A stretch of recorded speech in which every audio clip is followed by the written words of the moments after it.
So I'd like to start here, a story that starts a few billion years ago. How much time do we have? Till 4. I think Andrew's the timekeeper, but... we have lots of time. Okay, yeah. So who recognizes this constellation? Yeah, we're in. Orion. No, actually, it's Wisagijak. Wisagijak, yeah, in Cree. Cool. In Cree, that's the name for this constellation. And I'm going to start with this because Wisagijak is a trickster character, but not just a character, it's a understanding of energy, a continuum of energy. And when we're thinking about sustainability, what I think about is a continuum of energy and how do we sustain life and all the things that are associated with life. So I really love this constellation and the stories that go behind it. And really from a Cree worldview, it acknowledges or it's grounded in an anti-oppressive theory. So there's a lot of overlap for those of us that also do anti-oppressive work. But this is framed from a Cree perspective. So Wisagijak, the character, doesn't have a gender, although it can have a gender. It can have many genders or none, and is known as a shapeshifter. So that continuum of energy has gone through millions and millions of years, and this is just one representation.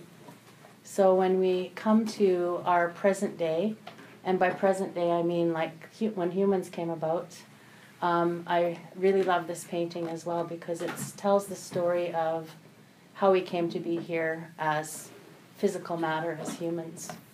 This is at the museum, Manitoba Museum, and Dorothy Ojig is a Anishinaabe, Daphne Ojig, is an Anishinaabe artist.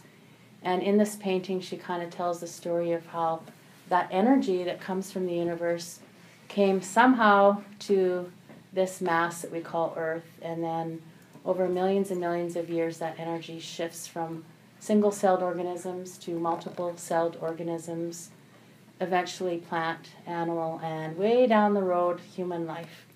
So does that sound familiar to anyone? So we really don't have a conflict with the theory of evolution because both are ways of telling the truth about how we came to be human. There's some interesting characters in this painting, and you'll see that one of the features of the painting too is that everything is connected.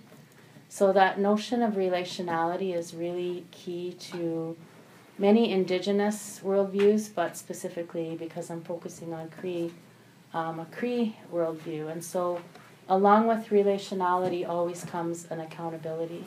So relationality never exists without relational accountability. And so again, if we're thinking of policy and sustainability policy, that's kind of the premise or the anchor from a Cree worldview anyway. Other things that exist in this are reciprocity and acknowledging that interconnectedness between everything. Some of you might have seen the play 6 Degrees of Separation or the movie starring Will Smith. That's also kind of a iteration of this notion that we are related, or there's a relationality that's important. And in Cree and other indigenous languages, there's sayings that translate to there's a degree to which everything is related.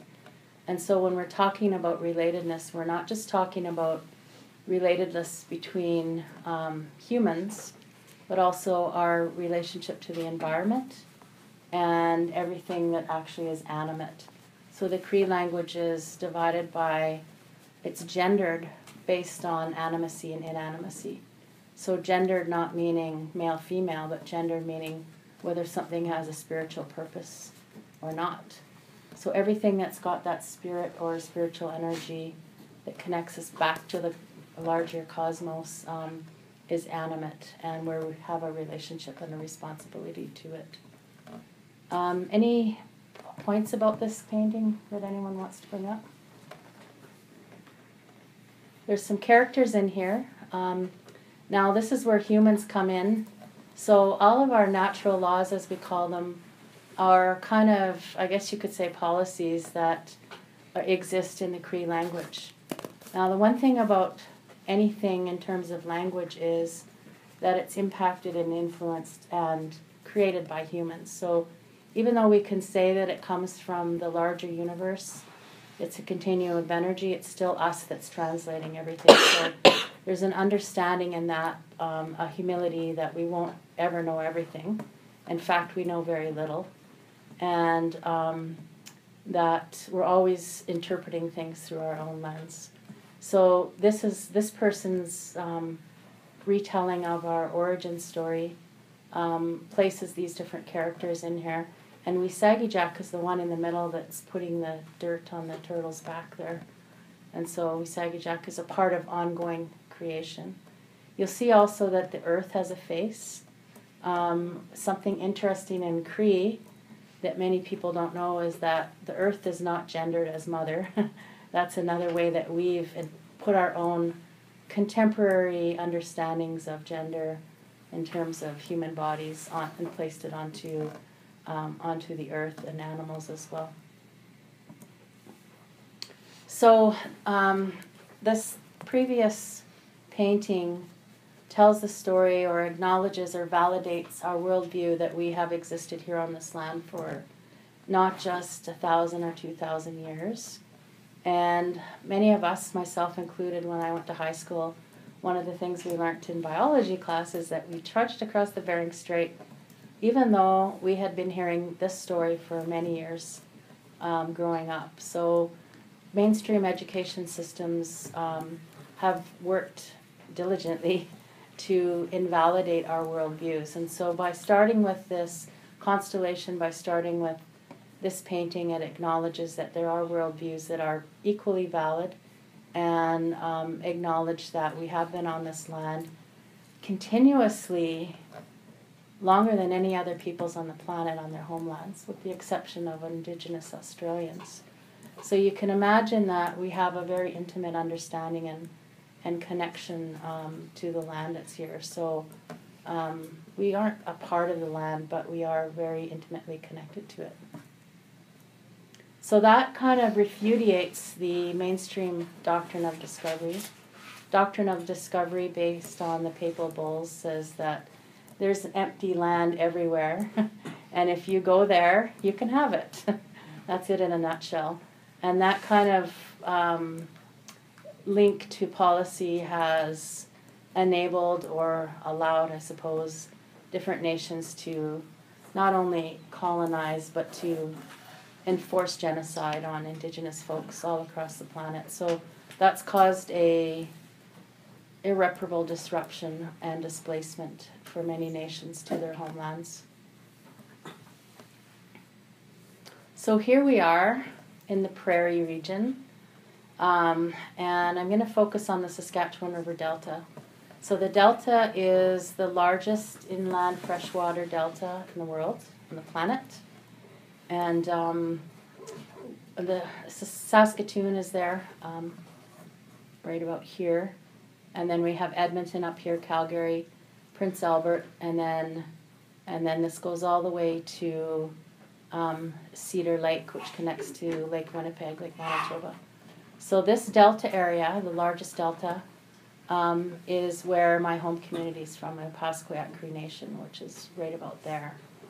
So you can see that prior to the treaties, and even after the treaties were signed, the whole riverway system was critical to our survival. So everything had to do with understanding our place in connection to these waterways and to this river system and to all of these lakes. So I'm just going to kind of focus on that area. And so the folks that live in that area speak mostly the N dialect of Cree, so that's Swampy Cree. And if you've ever been there, you'll see it's mostly swamp, so that's why we're Swampy Cree. So there have been policies throughout the centuries, not just centuries, the tens of thousands of years, that have kept things sustainable, that have allowed us to not just survive, but to thrive. And those are stories, such as the Wisagijak story, legends, and then survival practices. Some of those stories, for example, when I was talking to my dad about this, he said they always, when they were younger, when he went hunting with older relatives, if they went duck hunting, for example, they would always let the first flock go. They went moose hunting, they would always let the first moose go. If they were collecting berries, they would always make sure they didn't collect all the berries, that they would leave berries. And the saying was that you leave some for the next generation. And so that is a survival practice, I guess. And there's different laws and sayings around those practices. And I'm thinking back to when I spent time with especially my grandfather and my dad, when we were playing in the bush, but we were also learning how to hunt and trap and stuff.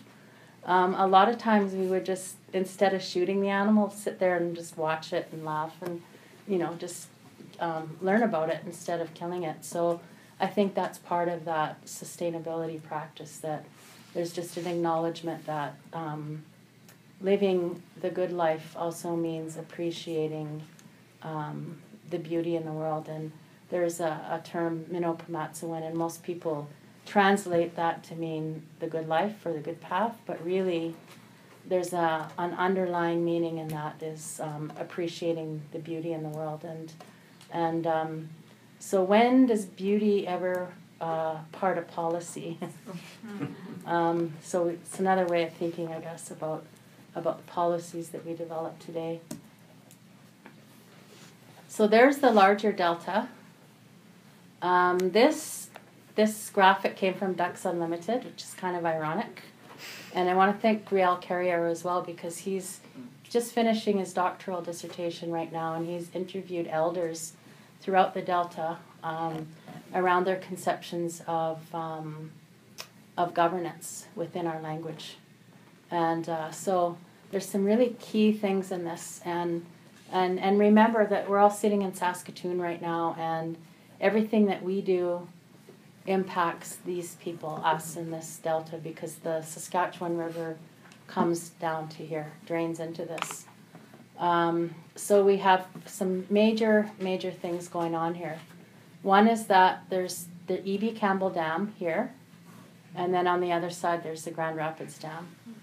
So when the Grand Rapids Dam was built in 1968, it forever changed the landscape of this region, which means that it forever changed the people that lived there, including my family.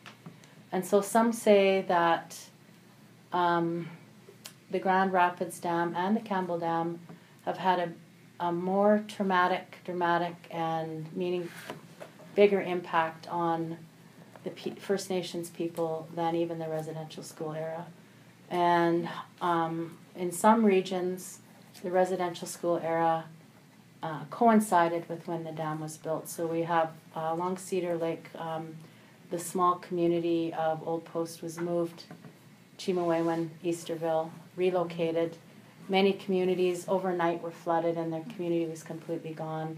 Burial grounds were flooded, and then when kids went away to residential school, some came back and their community was no longer there, so they were unable to reconnect with their families. So this is ongoing kind of trauma, but also the reality that we live with. So for those of us that whose families survived fishing, hunting, etc. on this region, that was forever changed. Today, when my dad talks about when they were younger, going down the river from the Paw to Moose Lake, it was fairly common that they would see, sometimes 10, 20, 30, even up to 60 moose on that short trip. Today, if you took a boat down or you could drive, you'd be really lucky to spot one moose. So it has changed. The sturgeon population has been impacted as well. The other thing is this whole area, which is a Pasquiat Cree Nation, is considered overflow for the Grand Rapids Dam. It's considered reserve land, meaning that if Lake Winnipeg floods, they just open up and flood our area. So we have lakes flooding. Now, the interesting thing is that all of this millions of acres is controlled by four things really. One is the Ducks Unlimited. Ducks Unlimited can control all the waterways in that area. A private corporation owned by Americans. And they've made channels to connect all the waterways as well. Manitoba Hydro and Sask Power. So those three entities that look at, have an ideology around land that's very different than the ideology of the peoples that are from there. It's been impacted by climate change, and it's been impacted by phosphates from farms. So Lake Winnipeg, the 10th largest freshwater lake in the world, now the #1 endangered, and much of the reason is because of all the phosphates that drain into the lake and are killing the lake. So the waterways and the lands are controlled by policy, and the bodies of the humans that live in, just to emphasize that point, the bodies of us that live there have also been regulated by policy. During the residential school area, the Indian Act, Christianity and assimilation policies, and many other policies as well.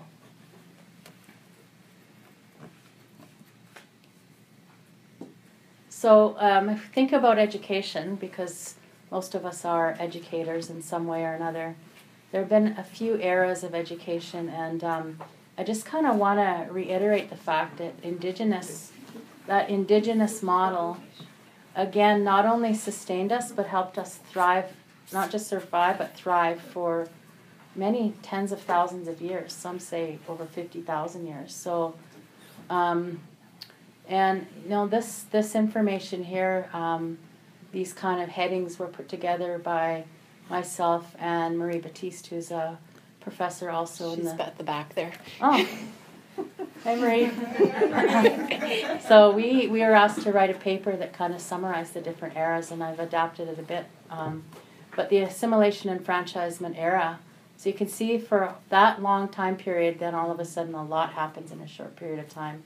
Assimilation and enfranchisement. Last residential school closing in 1996 here in Saskatchewan. Probably all of you know that. But what does that mean? How has that impacted people? Those of us that are First Nations have felt that impact. Student support system started in the 60s, dual programming, TEP programs. And then we have the introduction of indigenizing. Many would say the add and stir method. Historically, indigenizing has not been a positive thing, because what it has been explicitly linked to is also Christianization and maintaining the status quo. So it has never been about a paradigm shift. And so when we're sitting here on this land, which is, I would say, our homeland for Cree people, you know, we have every right to say it's time to shift thinking, because this is, you know, this is really literally on our land. In the Y2K era's distributive education. So a lot of scientists, Western scientists and Indigenous scientists, including Suzuki and others, including the Guardian, have said the fate of the planet is now in the hands of Indigenous folks. Not too much pressure. Sorry, I guess we've got to do it. But so that understanding is that there's Indigenous knowledge systems that really not necessarily hold the secret to survival, but just maybe are valid knowledge and scientific systems that have not yet been even given serious consideration. And so here we are now at a time when we have the opportunity to validate Indigenous and indigenist systems. Use the term indigenist because it implies that, like feminism, that it's a worldview that others can learn. Doesn't mean that you're ever going to be Indigenous, but you can validate and recognize Indigenous worldviews. So if any of you have been to my presentations before, I usually have the iceberg in here. One is to remind people that they're melting. And for those of you that have seen an iceberg, and I've asked many, many people this, they always say yes. They're told that 7/8 is below the water and 1/8 is above the water. So that's the same with culture. So ultimately we're talking about the sustainability of culture as it connects to land. And so if we think about the multiculturalism approach, the situational approach to culture, there are all these I don't want to say superficial, but I would say material aspects of culture, such as music, clothing, food, that are really the tip of the iceberg when it comes to what culture really is. And so when we're talking about a Cree understanding of anything, we want to go deeper than that material level to thinking about worldviews, philosophy, cosmology, our knowledge systems, how we know what truth is, how we go about finding out, stuff, and then how does that impact our teaching. And all of this is connected intimately and inseparably to land. Some of you know about Mount Polly and what's happened there with the tailing ponds leaking and going into and contaminating lakes in BC. One of the elders there said something really pretty profound. She said that during the residential school era, our children were taken away from the land. But during this era now, our land is being taken away from the children. So land is extremely important. Everything has to do with land. And so all of these termology things are intimately connected to land from a Cree and I would say other indigenous worldviews as well. So what does it mean then when the top becomes disconnected from the bottom? So that's what the process of colonization has done. It's shifted the top from the bottom. And some would say that decolonization is trying to realign the top to the bottom. In this model of colonization, this little iceberg floating on its own now becomes the definition of culture. So if you think of all the things that have happened through policy to Indigenous folks and to non-Indigenous folks, and now this is what we think of as culture. For thousands of kids that were affected by the 60 scoop, for 150,000 children that were impacted by the residential school era, to try to reconnect the top to the bottom often is very difficult. And in fact, can be really problematic as well. And so we're having this dialogue about reconciliation. So what does that really mean? So it's a really important thing because reconciliation is a practice within Catholicism. But who is it for? If you think of a relationship, if you think of an abusive relationship specifically, what are you doing when you tell the two parties to get back together when one party has been abused for a long period of time? Who is it benefiting? So that's a real question. What are you asking when you ask two parties to reconcile? Or what does that do?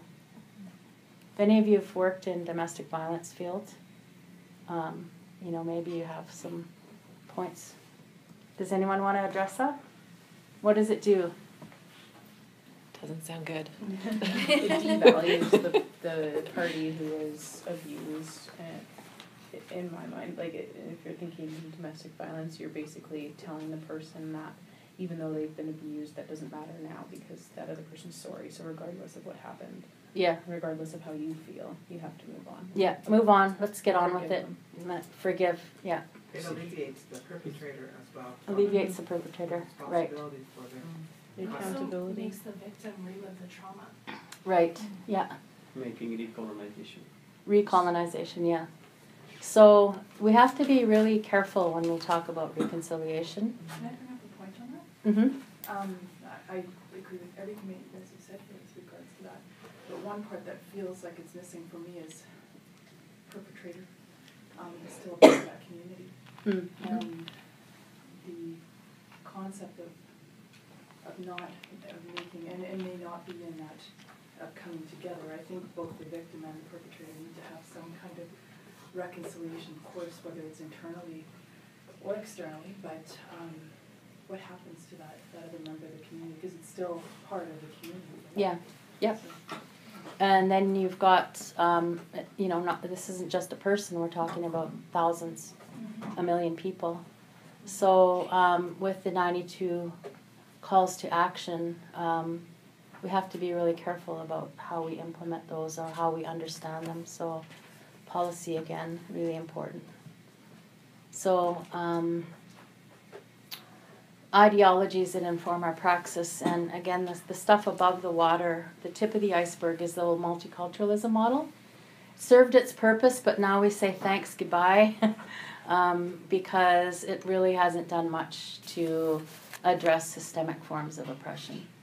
So we're saying, that multiculturalism, which was a government act, was inclusion through tolerance. And I don't know, Mark, if I said I tolerate you, how would you feel? Well, it's something. It's something. Yeah. You're right. It's something. So, but really, it's not much. It's recognizing that there are different groups, and of course, when you say there are different groups, the assumption is there's one standard, and then all these exotic variations. It recognizes we are all equal. We're educating for racial harmony, and again, what that does is it says that people's real experiences of oppression, just get over it. Let's just get along. And so in this model, culture and ethnicity are definable and unchanging. It reinforces that four races myth, and again, it kind of reinforces tokenization or the indigenizing, maintaining the status quo. So from a Cree perspective, we're moving to an anti-oppressive lens, which fits very nicely within Cree cosmology, worldviews, language, everything. And so it is not institutionalized, although Ontario just passed something last week to an act that will support anti-oppressive education. It's taking responsibility for ending oppression. It's challenging status quo standards and all forms of supremacy. It's examining power relationships and the interconnections between them. It is saying that it's not just individuals, but it's institutions that need to change. It's challenging our own stereotypes. Appropriation of culture includes history, herstory, and our story. And for those of you that work with kids, if you work with adults and you say herstory, people kind of giggle, haha. But you work with kids and you say our story or their story, and it's like they just start using that language. That's how easy it is sometimes to shift the paradigm.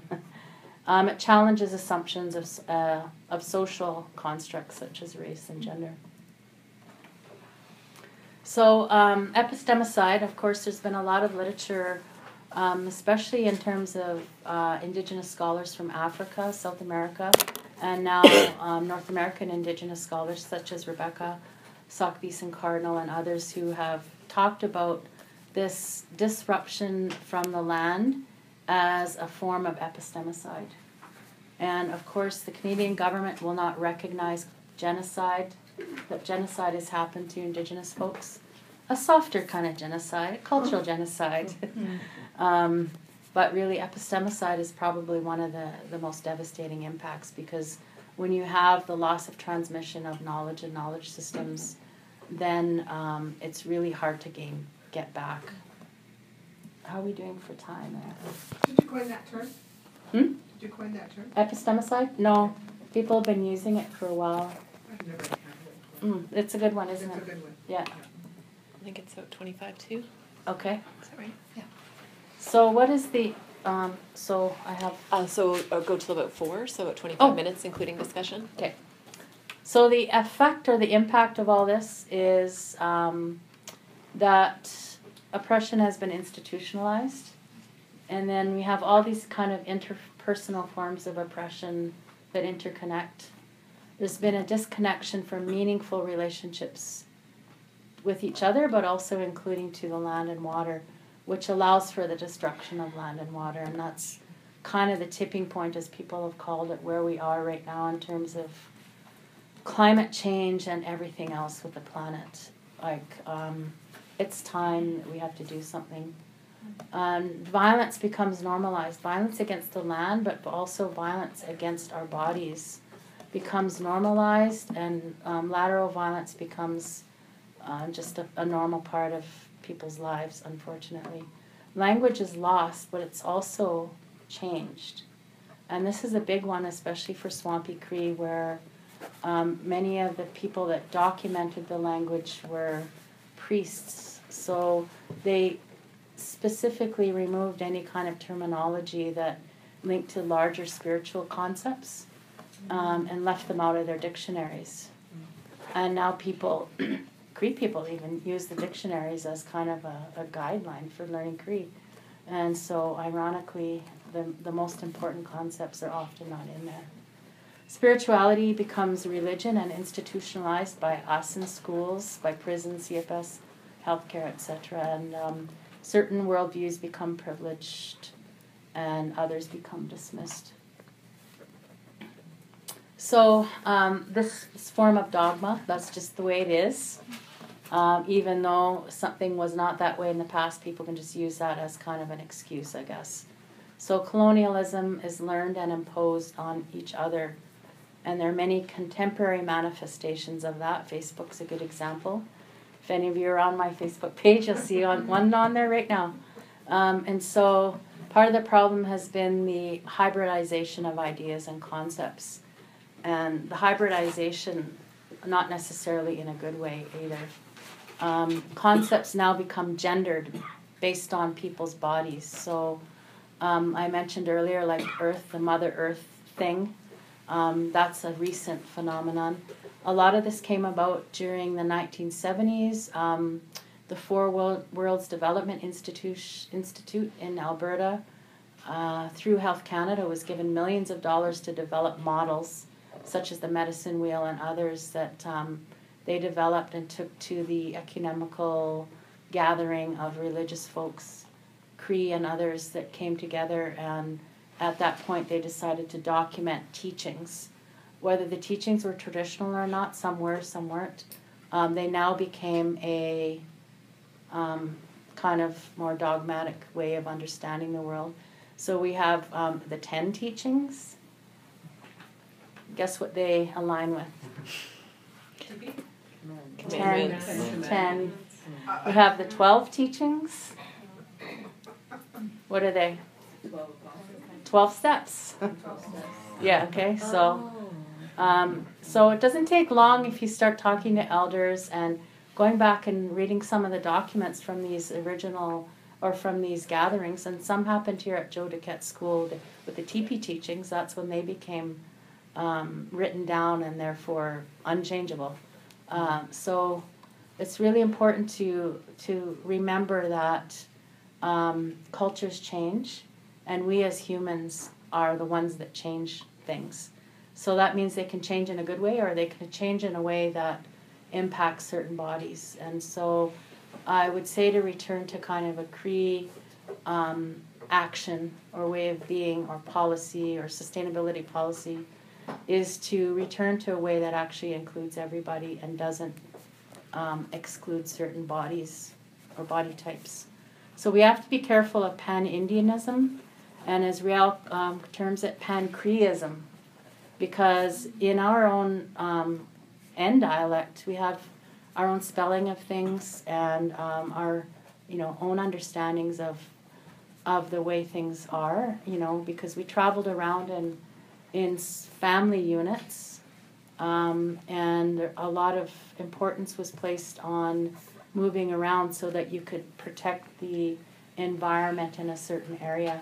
So, for example, if you had a trap line in an area before trap lines were registered, every couple of years the family would move and leave the trap line so that it could replenish itself. So that was a very much important part of the way people lived. So the resulting dogma, of course, is the perpetuation of heteropatriarchy, male privilege, misogyny, hate and fear, all those things that come with that. And then when we look at educational or sustainability policy, there's some things that we're doing now, like teaching to learning outcomes, teaching to assessments. Now we're even measuring culture, cultural competency, cultural awareness.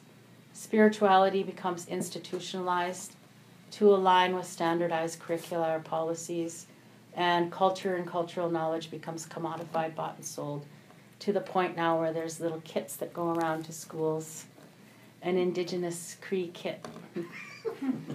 It sounds funny, but it's true. And some of them are good, but some of them are really problematic, because teaching kids how to make dream catchers may fill up their time, but it doesn't necessarily get to the underlying importance of our truly valid scientific knowledge that has existed for thousands of years.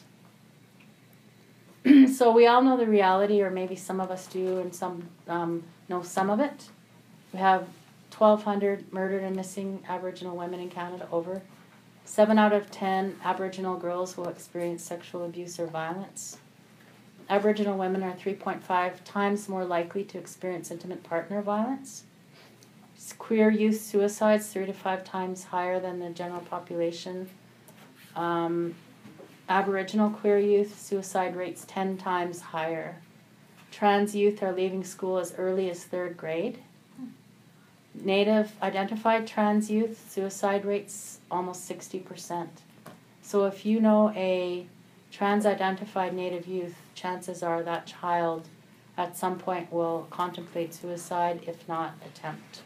So these are really important issues to think about, and how they connect to epistemicide and the disconnection to land. Homelessness rates are increasing. 2% of the total land in Canada reserved for First Nations. And in Manitoba alone, there's over 1 million acres of land that was supposed to be transferred through the treaty land entitlement and has not yet been.